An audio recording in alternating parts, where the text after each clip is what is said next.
Okay, so I've run a few more sessions in the campaign. My second group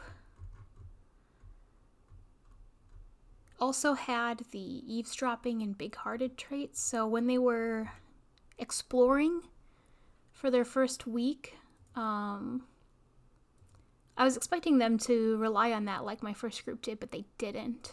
They didn't use either of these. They just actually followed my promptings and explored different floors in Hogwarts or talked to teachers.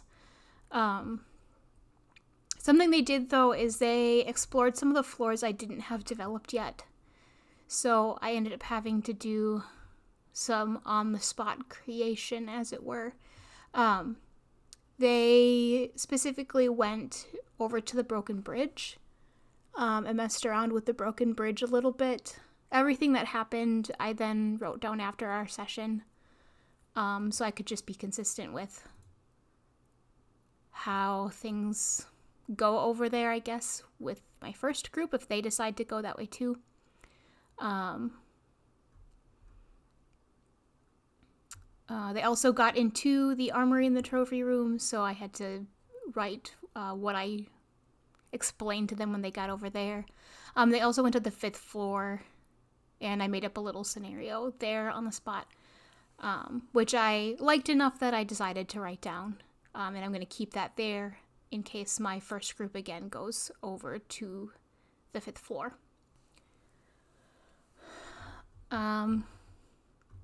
Aside from that, I kind of changed how I did the lectures with them as well.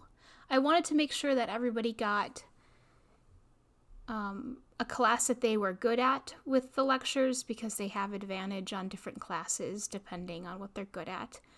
I also took the liberty of writing people's names down that were good at which class so that I could remember to prompt them. Hey, did you want to roll to see anything? You have advantage on this class. That way they don't have to remember this trait by themselves, especially if it's a new character or a new player. So I don't have anybody that specializes in herbology, but it gave a relevant piece of information to solve a puzzle over there, so I did keep that in there. My first group, I put the combat in defense against the dark arts, but my first group didn't have that, so I put the combat in herbology instead. That turned out to be pretty fun. They used...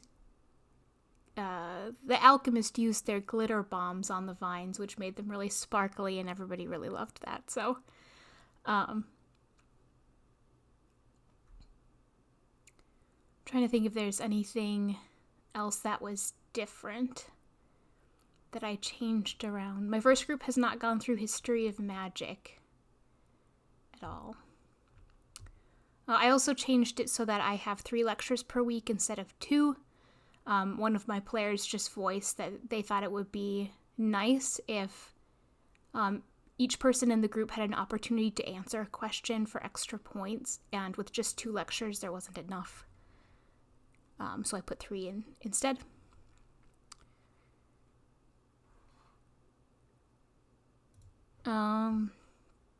But as far as how the adventure went, after they discovered some of the answers, the clues, they discovered about the ghosts and the missing paintings, specifically, for my second group. But then instead of going back to their common room and learning spells or anything like that, they really wanted to go over to the place that's forbidden, of course. So they went to the 3rd floor,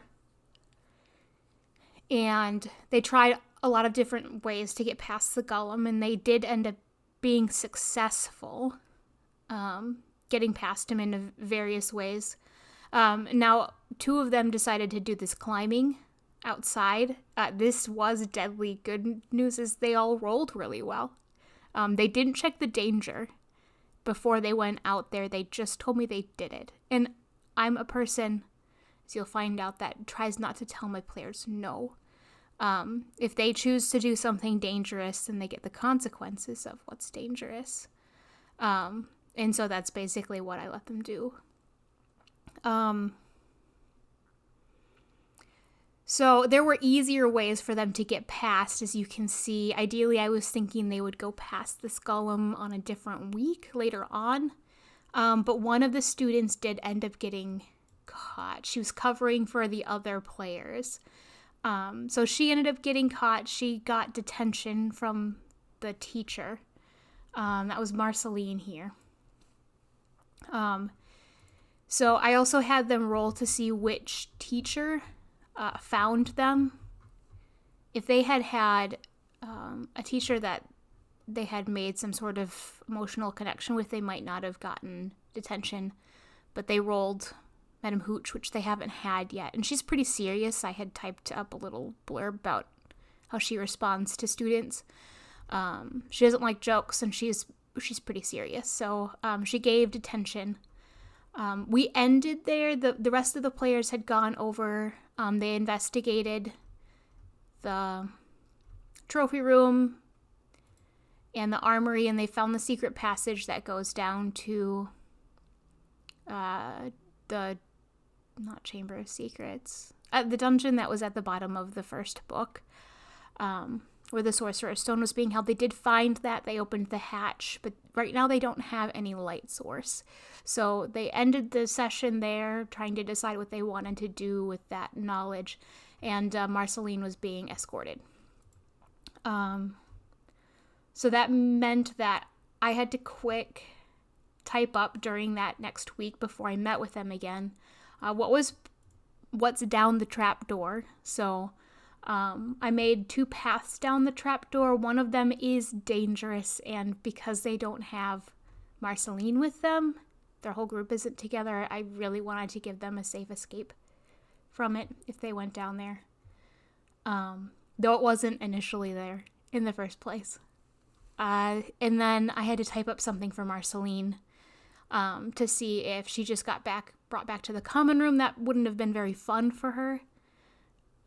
So I made a little scenario for Marceline that she could roleplay through while the other people were exploring. Again, I didn't want her to feel punished because she was covering for her group. That wouldn't have been very nice.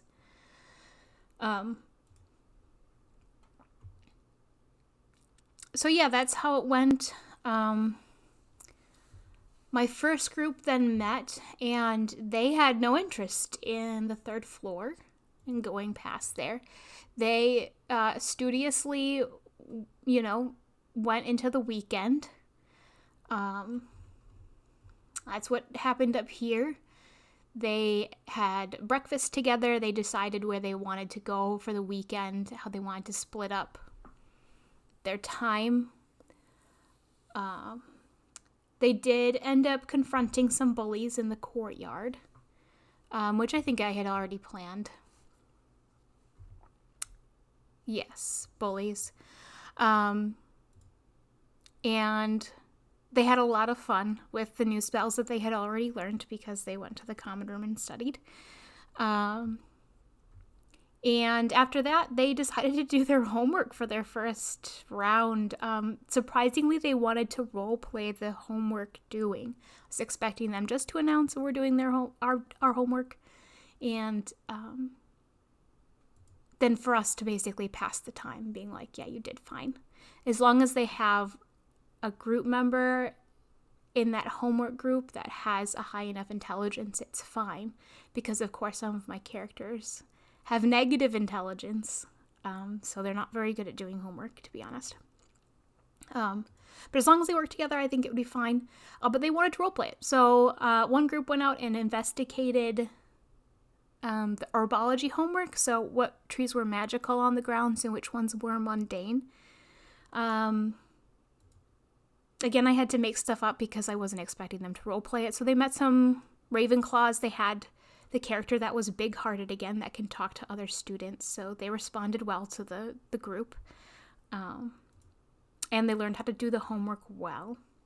I did some skill checks on that, Arcana, whatever. And then the other group just wanted to go up to the library and do their essays. I'm not going to make them tell me what they're writing for their essays. That would be boring. So I did plant some evidence in the library. That's on the 4th floor. Here, I put in a book, Unlucky Witches and Wizards. This is what the paintings going missing is all about. This basically gave them the answers about which paintings were missing. It was open to one particular painting of the Queen. I said that the characters recognized the Queen. She was a pretty big portrait in the grand staircase. So they flipped through. They were like, oh, maybe we should go check to see if the other pictures in this book are missing.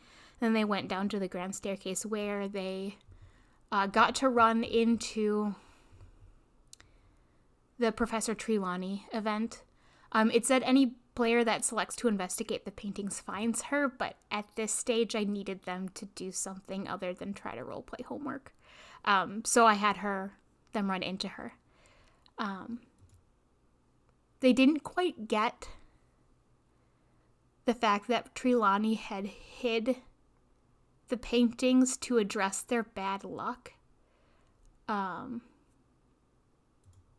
I was a little unsure how to prompt them more with that. But they were like, oh, well, we found the culprit. Let's just go tell another teacher. So they did. And the teacher was like, that's great. Thanks for, finding the culprit. But we don't have time to go look for paintings. They're expensive, yes.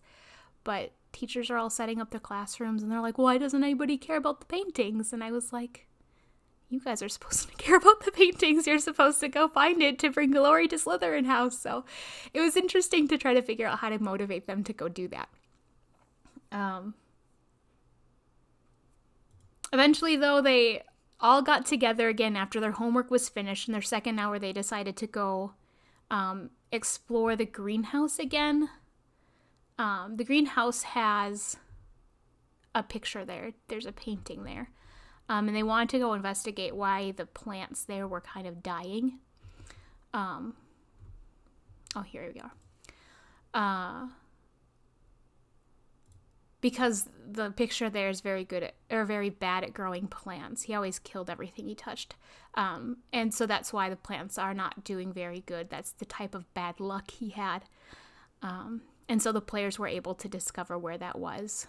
They found a ladder to get it. They also found a broom to fly over and get it too. So they had a good chunk of teamwork for discovering that painting. And that's where that second group ended. They were finished with their day, and they plan on exploring a secret passage at night that leads from their common room, which was the secret passage that was really important to find, because it gets them out safely.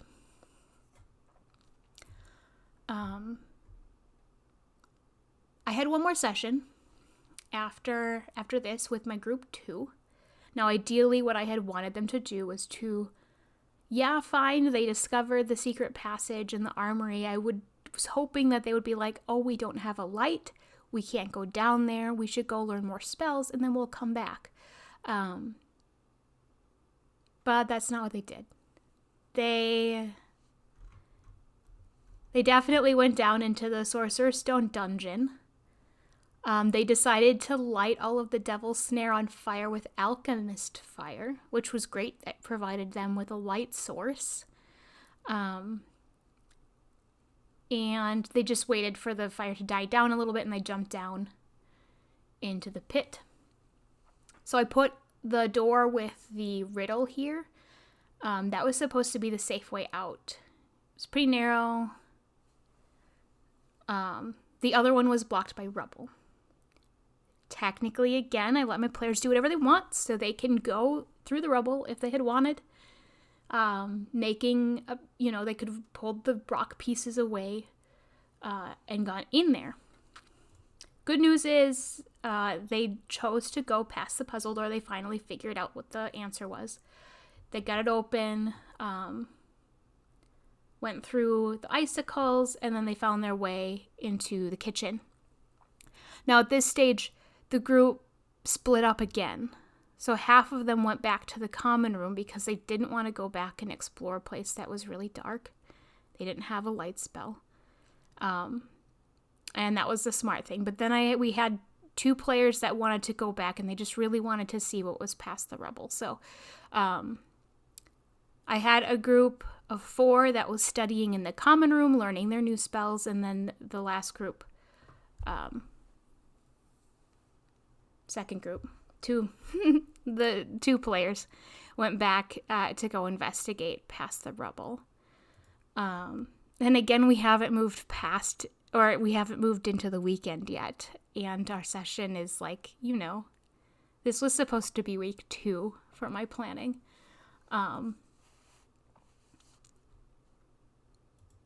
They went back and dug their way through the rubble. I told them it was pitch dark in there, of course. You can't really see anything. You have a little bit of light coming from the trapdoor you guys came in, but that's about it. They were still really determined, so they crawled through the hole that they made. They found a wall sconce with like a torch in it. It wasn't lit, but they grabbed that anyways, and they proceeded through the door at the far end of the room. And then I was like, well, you've reached an area where it's pitch dark. There's no light anywhere in here. And I said, if you want to proceed forward, you have to use touch. And they decided to do that. They wanted to go explore this dark corridor. And I'd been giving them warnings. I was like, you smell the smell of wet dog. Because it's in a dungeon, you suspect that these dogs are probably not domesticated. Trying to tell them it's dangerous, if you guys go forward. But they just wanted to explore, and they wanted to find out what was at the end of this tunnel. So yeah, they ran into dogs at the end. It was initially going to be a werewolf. Now, they're coming into it dark. They look like thieves. I suspected that the werewolf would have attacked them, and that would have been deadly for the 2. Now, the wolves I put in there were also deadly, but not as much as a werewolf. So they went in there, they came across some dogs, and the dogs ended up knocking both of the players unconscious when they went in there, because they were fighting in the dark, and the dogs got a surprise round, because they can see. I prompted the other party that was in the common room, hey, your friends aren't back yet. It's really late. Everybody's gone to bed. Did you guys want to go check on them? And I don't have to do that as a DM, of course. It's their choice if they want to notice that their players are done. But this enables our players to hopefully rescue each other, so that they don't have to roll new characters, because that's kind of where this was going.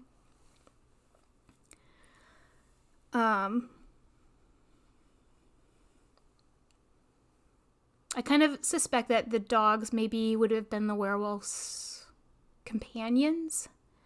That's kind of how I'm reasoning it.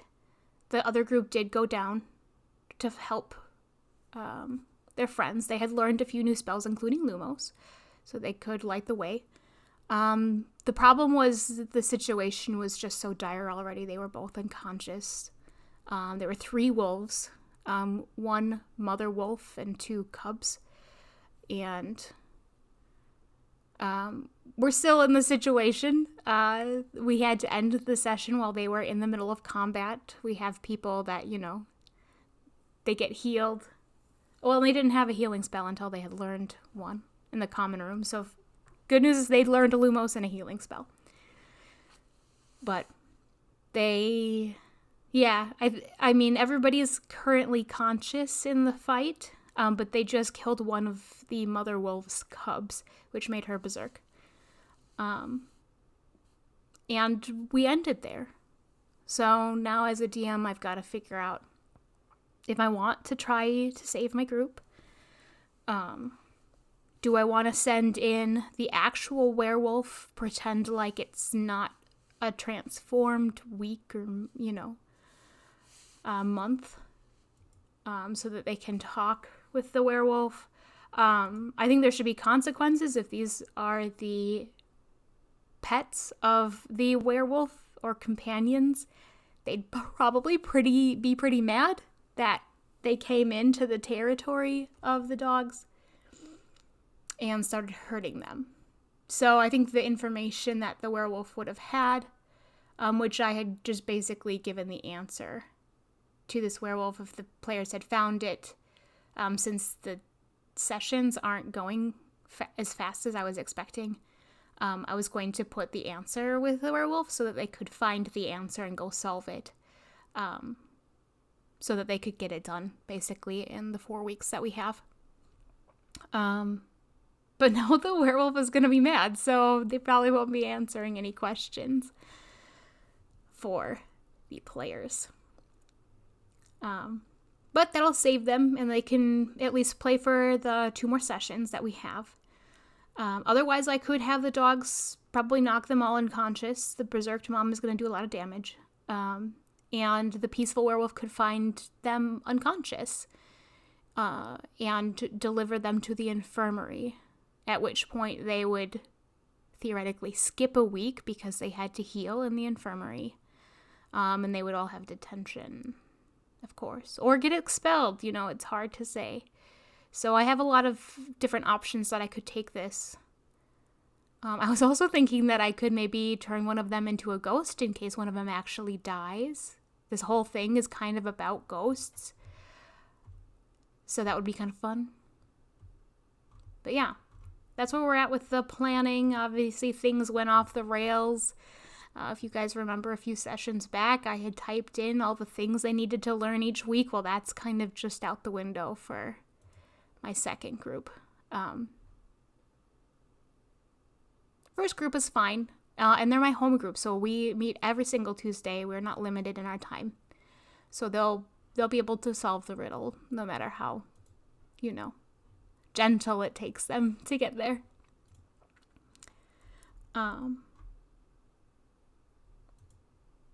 But yeah, so you can see that there's a few things that I had to add while I wasn't recording. What happens when people get captured. Marceline learned a lot of interesting things with the teacher. I gave her important information for being captured and sticking up for her players or allies. So what I have to do now is I've got to figure out officially what to do with the players in there. Probably doing something with the peaceful werewolf that is living in the tunnels. The peaceful werewolf, it was a defense against the dark arts teacher when Voldemort came to Dumbledore asking for the position. I think that's going to be okay. I have to go look up to see if there's really common knowledge. Actually, I could probably do that right now.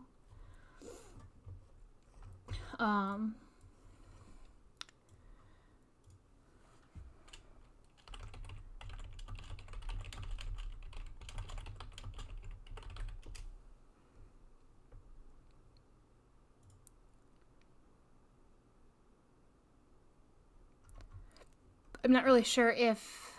Oh, here we go. We got professors.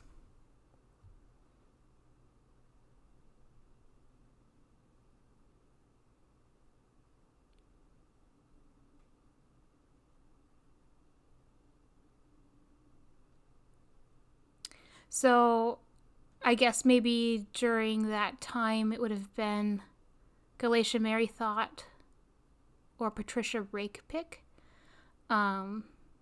Looks like there's question marks in here. And also this isn't super common knowledge, so I was going to make the character down there male, but I could just make it Patricia Rakepick. That's down there and that got bitten by a werewolf and whatever. Oh, I was expecting that they would come help during the battle. Let's see if she's got born. She doesn't have a death, maybe? So it looks like I could possibly put her in the Great Battle. I was figuring that they would have gotten bit during the Great Battle of Hogwarts, and then moved down here. Because they've discovered that the water from the lake helps them with their transformation. That's some stuff that I, of course, have to type up yet. But that's ideally what she would know. So she has some answers when it comes to the information about Voldemort setting up that weird ritual. She might know a little bit more about that. Again, depending on what week it is, maybe she knows everything about it. So I'm going to be adjusting her knowledge based on the progress of my players.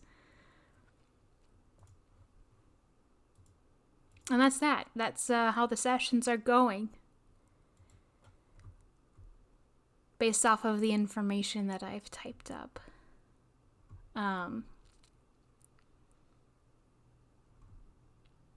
Yeah, I still have one group yet to meet with that hasn't started yet. They're going to be meeting right after my second group finishes their 4 weeks. And we'll see how everything changes completely, because that's usually how it happens with campaigns. So I'll keep you guys posted.